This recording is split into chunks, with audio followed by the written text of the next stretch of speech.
El diccionario de la Biblia de la editorial Herder nos dice de la cruz lo siguiente. Ya en época precristiana, en Babilonia y en México, la cruz es conocida como signo, símbolo u ornamento. En forma de cruz gamada o esvástica es ya conocida en el antiguo Oriente. Como sabemos, pues fue utilizada por el régimen nacionalsocialista, ¿no? Desvirtuando su sentido.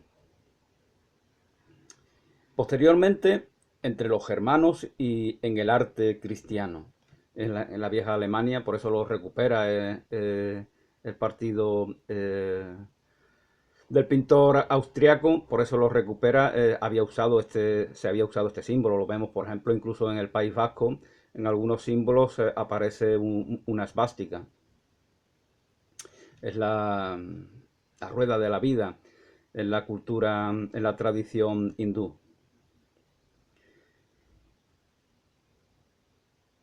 Aparece también en el arte cristiano. En el Asia Menor aparece con la forma de la llamada cruz de rueda solar.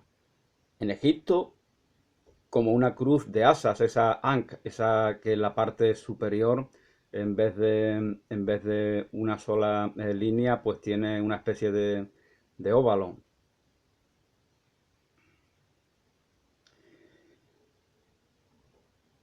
Es también conocida este tipo de cruz por los cristianos coptos, que son muchísimos en Egipto todavía en esta época, y que están siendo perseguidos, según se nos suele informar por algunos medios alternativos, no por los medios mayoritarios.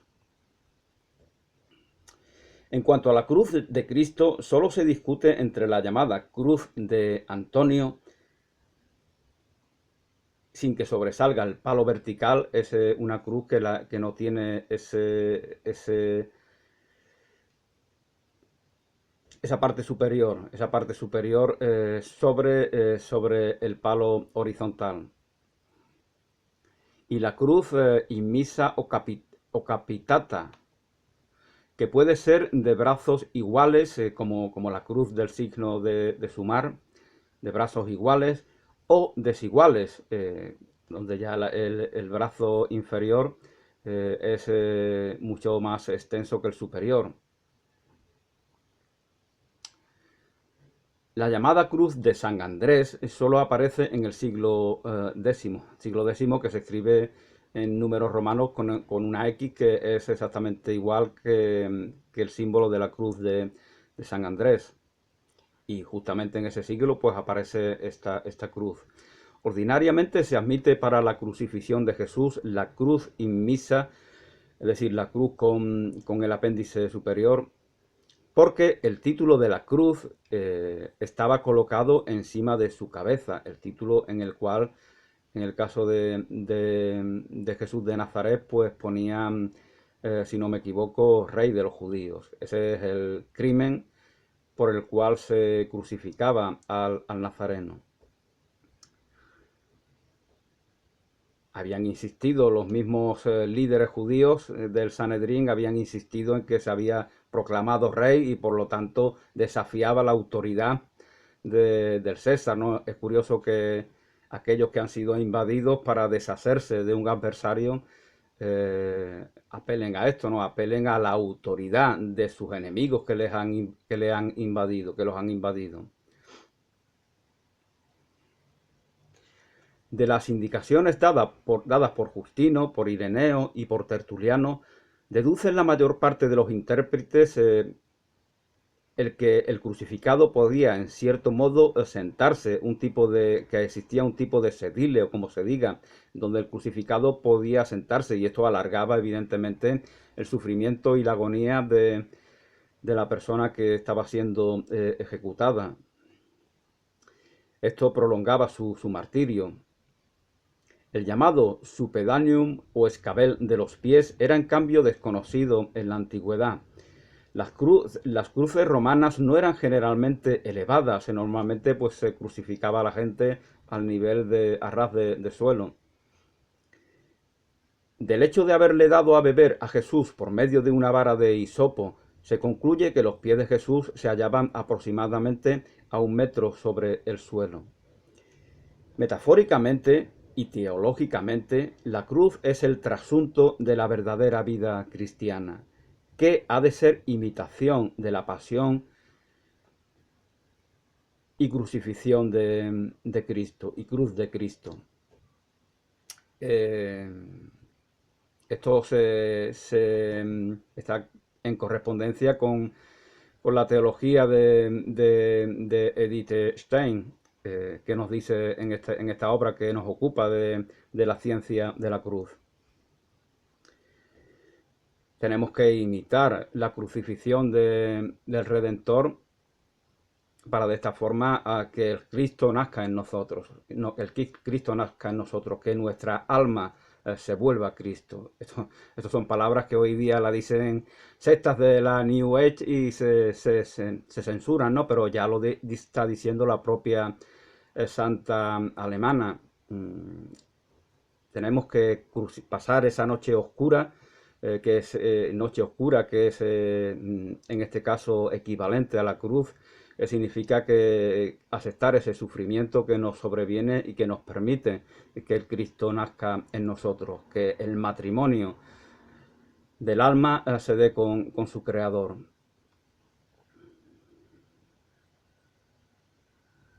Metafórica, y esto por ejemplo también contradice aparentemente otro tipo de, si veis la película de Juan Nadie, de Frank Capra, al final Gary Cooper pretende tirarse del edificio, ¿no? Porque está convencido de que es un bien para sus semejantes.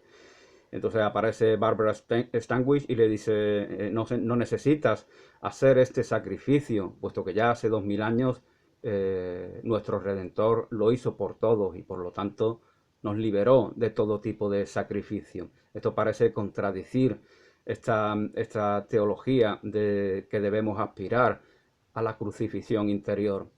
Pero hay que observar un detalle. Esa crucifixión interior es inevitable en este mundo. Que existe el dolor, que existe la injusticia, que existe la crueldad, donde impera en el lenguaje teológico, impera el pecado. Entonces es inevitable pasar por beber ese cáliz. Aparta de mí este cáliz si te es dado, dice el mismísimo Jesús, pocos momentos antes de ser apresado, torturado y ejecutado. Entonces no es la crucifixión, esta crucifixión no es algo que deseemos, no tenemos que desear ser crucificados, sino que desgraciadamente es algo que se da de por sí. Así es como ella lo vive. Santa Teresa Benedicta de la Cruz padece su sufrimiento de ser ejecutada, y esto no la destaca a ella en muchos sentidos, puesto que hay millones de personas que también lo fueron. Entonces su auténtico valor acontece en su interior, esa transformación que se da en su alma. Ahí es donde se da la crucifixión interior. Ahí es donde se vive, se experimenta esa noche oscura del alma, a la cual se va a referir la santa, esa metáfora que es tan propia de San Juan de la Cruz.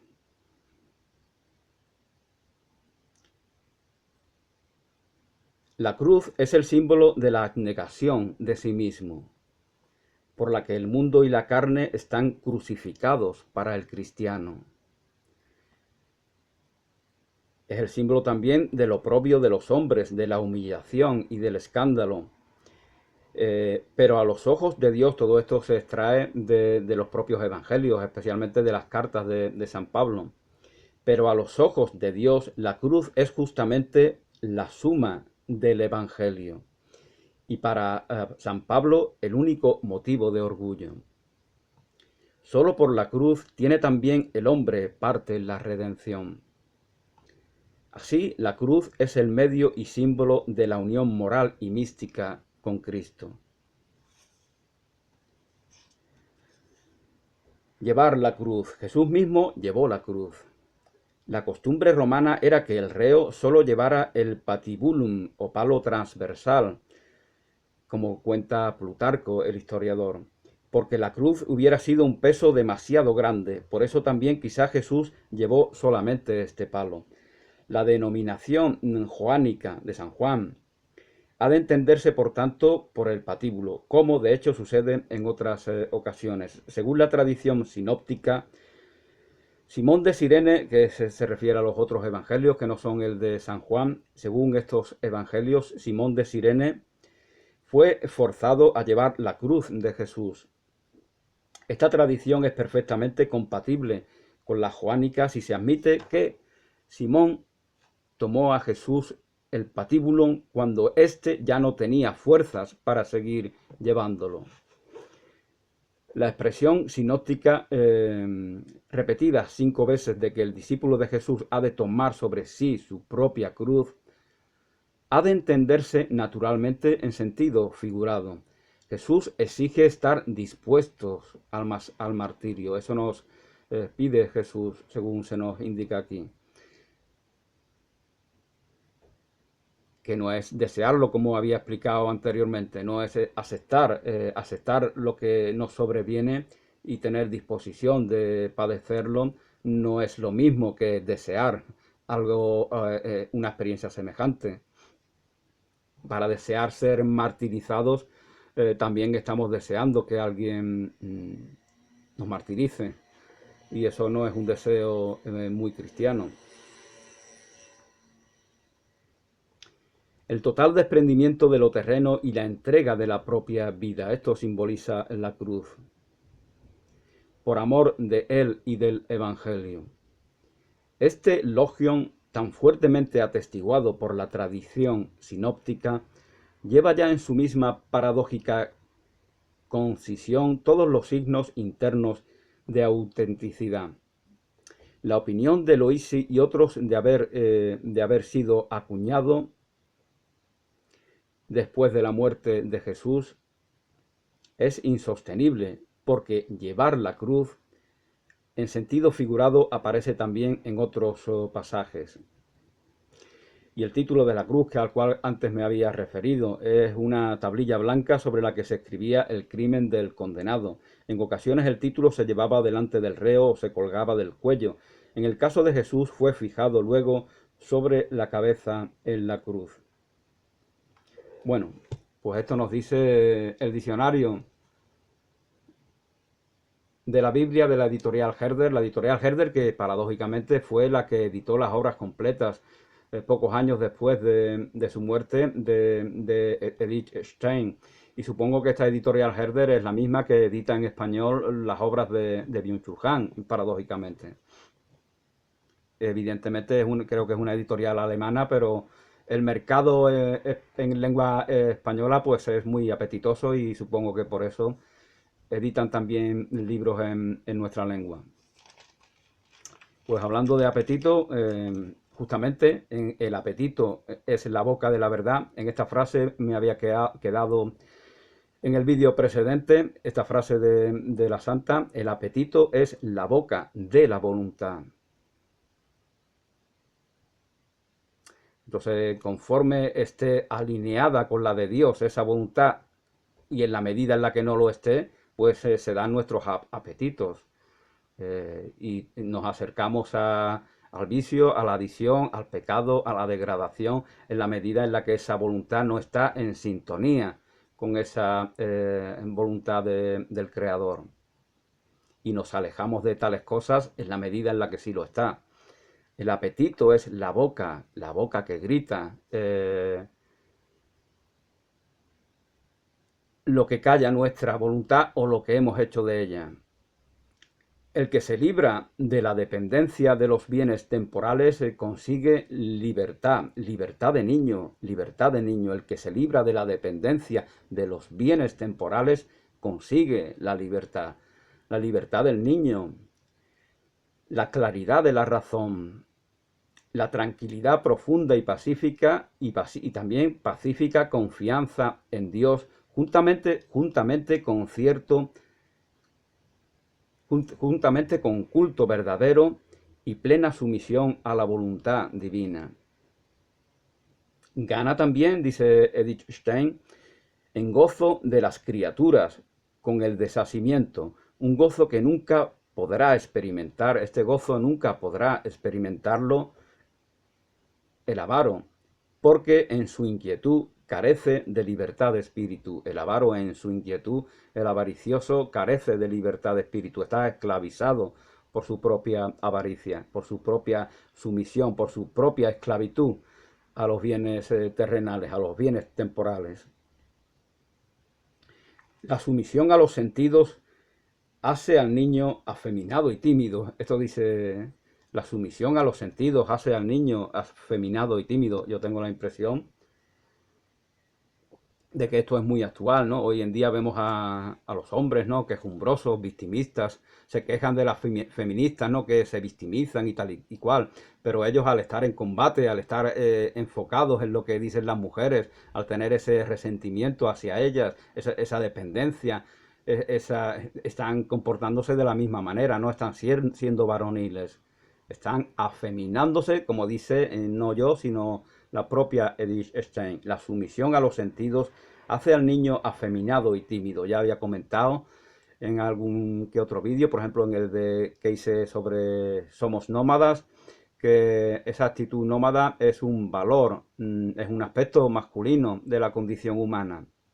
Por lo tanto, al vivir de manera sedentaria, estamos ya expuestos a afeminarnos, tal como lo dice Edith Stein, porque hemos renunciado a un aspecto masculino como es esa actitud nómada, ese salir hacia afuera de manera fáustica, utilizando el lenguaje de Oswald Spengler. Y justamente Oswald Spengler decía, hablando de las megápolis en las que en las que pululan millones de extraños que se desconocen, que donde ya la cultura ha muerto, donde ya el sentido de comunidad no existe, donde no hay un referente de trascendencia en absoluto, donde la ciudad ha sido destruida, puesto que esas megápolis no son ciudades, sino que son su destrucción. Pues decía Oswald Spengler que transitan por esas ciudades como nómadas, son una caricatura de los nómadas, porque viven como ellos sin serlo, puesto que no se mueven de sus ciudades, transitan por las calles, por las plazas, por esa cárcel inmensa de cemento y encerrados en ella se sienten realizados sin ser conscientes de que han destruido todo su potencial, entre otras cosas porque han anulado ese aspecto nómada propio del rol masculino.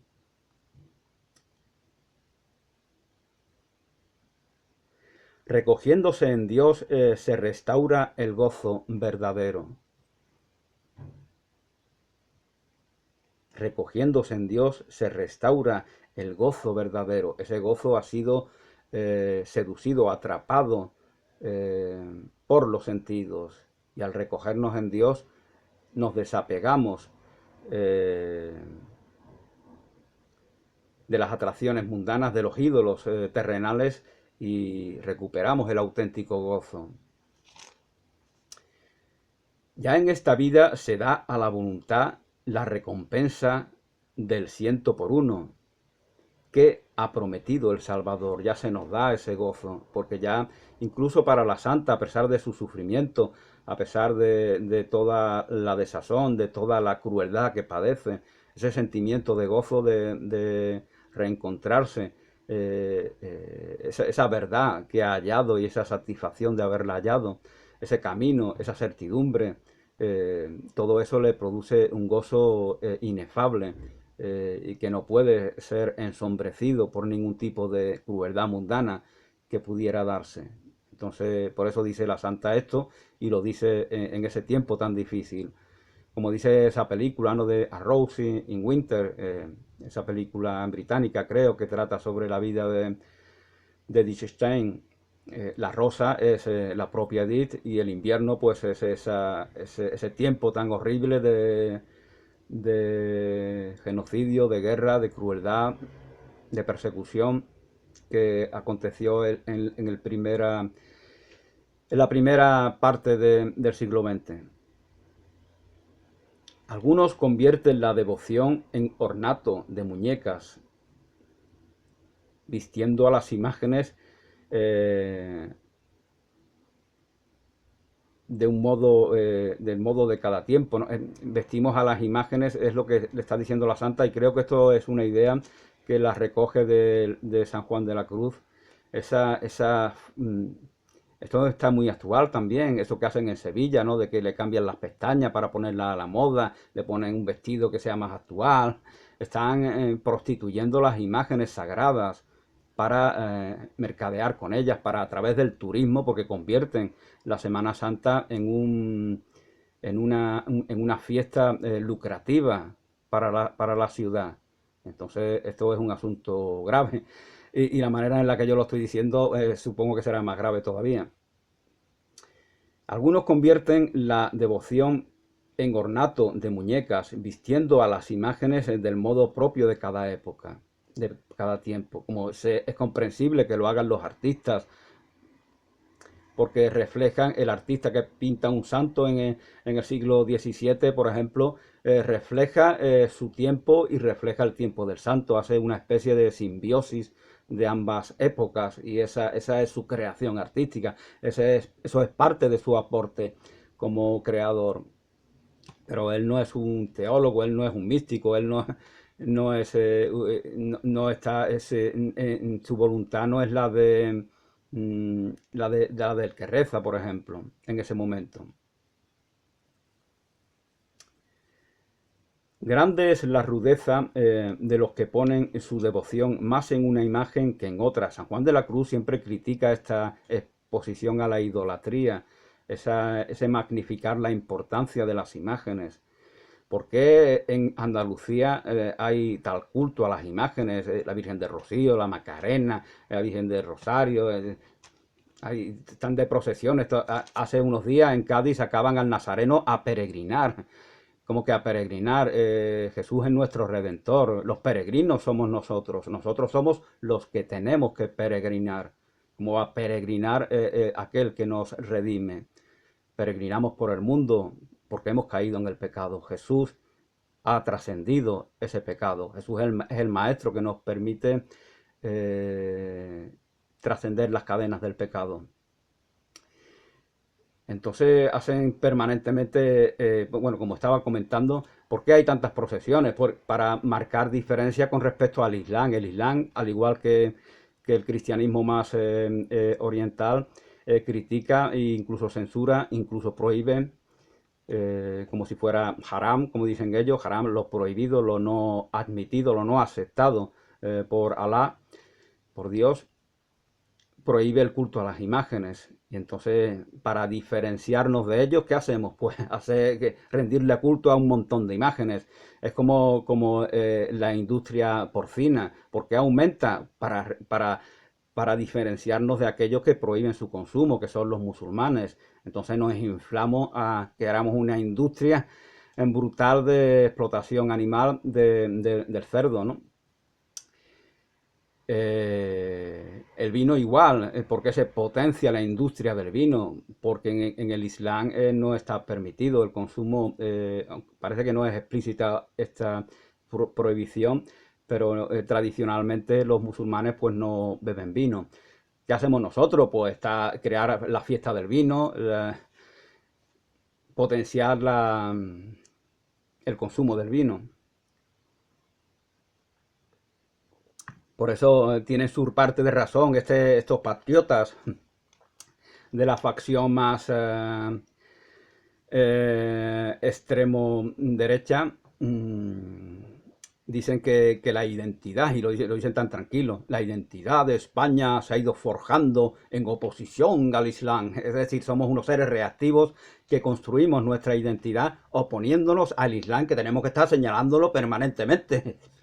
Hay que estar señalando, apuntando y hablando del Islam. Es exactamente lo que hace este ciudadano vasco llamado Abascal, que tiene esa obsesión, ¿no?, con los musulmanes, y como sabe que tiene impunidad para cometer todo tipo de delitos de odio, pues va a aprovechar esa tesitura para no privarse de cometerlo, evidentemente.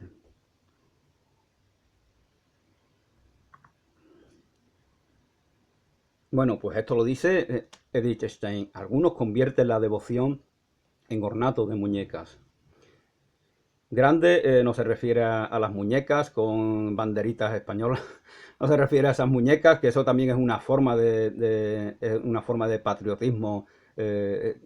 Convierten la bandera de nuestro país, de nuestra patria, como les gusta a ellos decir, la convierten en el símbolo de una posición, de una facción ideológica. Así demuestran el desprecio que verdaderamente sienten por esa bandera y por la nación a la cual representa. Ellos demuestran tal cosa cuando la exhiben como una pegatina ridícula en sus pulseras o en sus relojes. Grande es la rudeza de los que ponen su devoción más en una imagen que en otra. También acontece en Andalucía, ¿no? Cuando se dice eso de se compara, se pone en conflicto, en combate a la Virgen del Rocío con la Virgen de la Macarena o con la Virgen del Rosario, porque cada una es representativa de un territorio o de otro. Y Virgen, pues la Madre de Dios, la Madre de Jesús, es la misma persona, como sea que la representen, como sea que la llamen.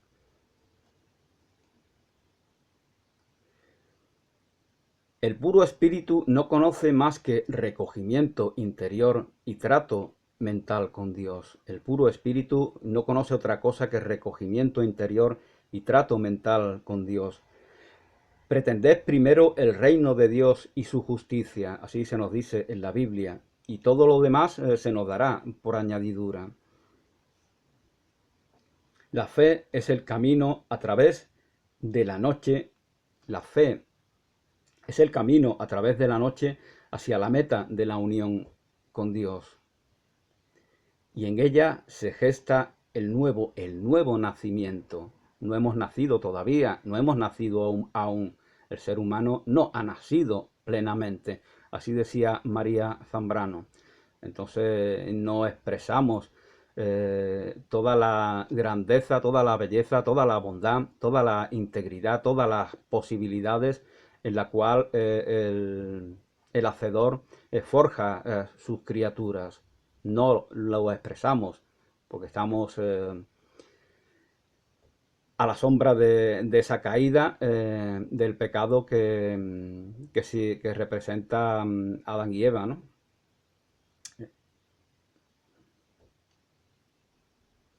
Y es la fe el camino a través de la noche que nos lleva a la unión con Dios, y en ella se gesta el nuevo nacimiento. Por eso celebramos la natividad del Señor, para que en nosotros, al igual que esa crucifixión de la cual hablaba al principio, se dé ese nacimiento, esa Navidad en nuestro interior. Nazca ese niño que está ya en consonancia, en correspondencia con la verdadera creación del Padre. En ella se gesta el nuevo nacimiento doloroso del Espíritu, su transformación de ser natural en ser sobrenatural. Esa es la transformación que debe darse a través de esa noche oscura. Pasamos de lo natural a lo sobrenatural. ¿Qué acontece con el común de las personas? Pues que se limitan a lo natural. Por eso decía en algún vídeo precedente que Heidegger nos limitaba, porque él se limita a lo natural. Para él no hay sobrenaturalidad. Para Edith Stein sí. Por lo tanto, y esa es la aspiración, porque en ello tenemos nuestra verdadera vida. En el ámbito natural solamente se da una versión limitada de ella o una caricatura de la misma.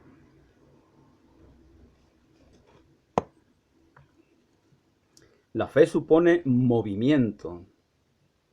Todo fluye, decía Heráclito. La fe supone movimiento. Aspirar a a nuevas cumbres y nuevas profundidades. Cuanto más nos elevamos hacia Dios, dice la Santa, más nos profundizamos en nuestras honduras y más nos conocemos verdaderamente, más nos comprendemos y por lo tanto más comprendemos a nuestros semejantes. Y más, por lo tanto, se da esa empatía, que es un tópico fundamental en la filosofía de Wittgenstein. La sensibilidad atañe tanto al alma como al cuerpo. Para ella es muy importante saber que el cuerpo no es nuestro enemigo, el cuerpo expresa nuestro estado de ánimo y por lo tanto el cuerpo grita lo que el alma calla, por ejemplo. Cuando el cuerpo es el centro de atención, dice Wittgenstein, es que algo va mal, es que algo está fallando y fallando en nuestra alma. Con lo cual el cuerpo es un chivato, el cuerpo es un chivato que nos da noticia de qué es lo que pudiera estar pasando en nuestra alma que hace que el cuerpo se convierta en el centro de atención. Vemos estos chavales, ¿no?, que están obsesionados con la gimnasia, para ellos el cuerpo se ha convertido en el centro de atención. No digo para todos, pero para algunos parece que sí. Están obsesionados con crear unos cuerpos fuertes, esa tableta. Entonces se han olvidado de que ellos son espíritu, que su auténtica identidad no es un cuerpo. Entonces está bien mantener, y de hecho la Santa lo defiende, mantener sano nuestro cuerpo, porque eso da noticia de que la salud está en nuestro interior. Pero pensar que somos ese cuerpo es un ataque contra nosotros mismos.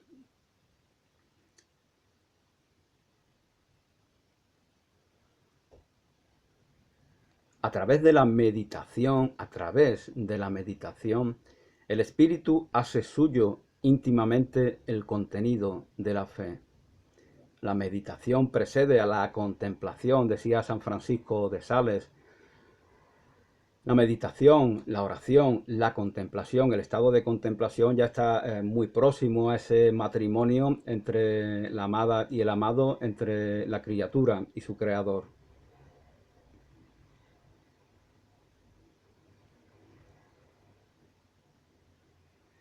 Como el entendimiento natural no es capaz de captar la luz divina, tal como el entendimiento natural no es capaz de captar la luz divina, debe ser puesto en tinieblas, como el entendimiento natural de ese ámbito de la naturaleza al cual antes me refería, como ese entendimiento es incapaz de captar, de percibir, de tomar conciencia de la luz divina, por eso debe ser puesto en tinieblas, es decir, por eso hemos de pasar por esa noche oscura del alma por la cual transcurrió San Juan de la Cruz, para de esa manera poder predisponernos a sentir esa luz divina que en el ámbito natural no podemos recibir. No puede darse mejor vestido que el blanco deslumbrante de la fe. Sobre esta túnica blanca de la fe lleva el alma el verde corpiño de la esperanza. Blanca y verde es mi bandera, como dicen por aquí. Pues a estos colores se refiere la Santa en esta cita. No puede darse mejor vestido que el blanco deslumbrante de la fe. Sobre esta túnica blanca de la fe lleva el alma el verde corpiño de la esperanza. La esperanza de la vida eterna, el color verde es el color de la esperanza, y la esperanza de la vida eterna nos hace trascender los apetitos mundanos. Bueno, pues por el momento lo dejo aquí. Gracias y hasta pronto.